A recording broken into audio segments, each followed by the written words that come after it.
काय छान वातावरण आहे ना. या वातावरणात मोमोज खायला तुम्हाला सुद्धा आवडतील ना.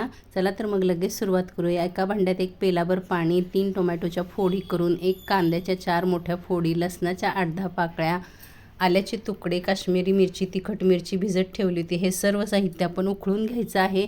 उकळल्यानंतर टोमॅटोची अशी सालं निघतात ती काढून घ्यायची आहेत. आता हे सर्व आपण थंड होण्यासाठी बाजूला ठेवून द्यायचं आहे. कढईमध्ये 2 चमचे तेल ठेवून त्यामध्ये हिरव्या मिरच्यांचे बारीक तुकडे, 10 ते 12 लसणाचे बारीक तुकडे, आलं किसून हे सगळं छान परतून घ्यायचं आहे. यामध्ये 1 वाटी बारीक चिरलेला कोबी, गाजर, सिमला मिरची, कांदा चॉपरमध्ये चॉप करून घ्या. एकसारख्या भाज्या बारीक होतात आणि छान भाजल्यासुद्धा जातात. हाय फ्लेमवर सर्व भाज्या छान भाजून घ्यायच्या.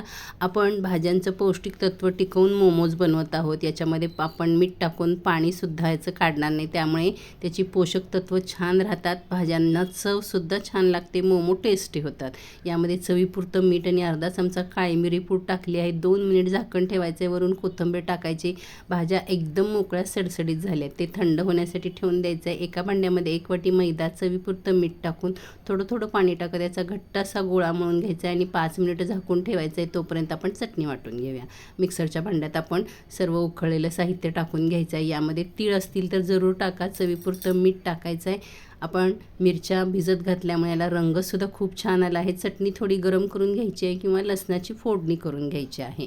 या पिठाचे आपण छोटे छोटे गोळे करून घ्यायचे आहेत आणि करंजीसाठी जशी पातळ पुरी किंवा पारी लाटतो तशी पारी लाटून घ्यायची आहे. पातळ लाटल्यामुळे मस्त मोमोज ट्रान्सपरंट असे दिसतात आणि अगदी मऊसूद होतात.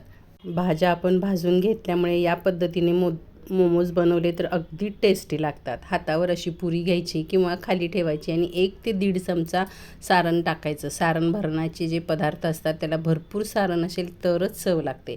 आणि खाली ठेवून एक साईड, निम्म्या साईडच्या आपण अशा चुन्या टाकून घ्यायच्या आहेत आणि समोरची बाजू प्लेन ठेवायची आहे. चुन्या टाकलेल्या घड्या केलेल्या बाजूला पुढची समोरची प्लेन बाजू अशी चिटकवून घ्यायची आहे.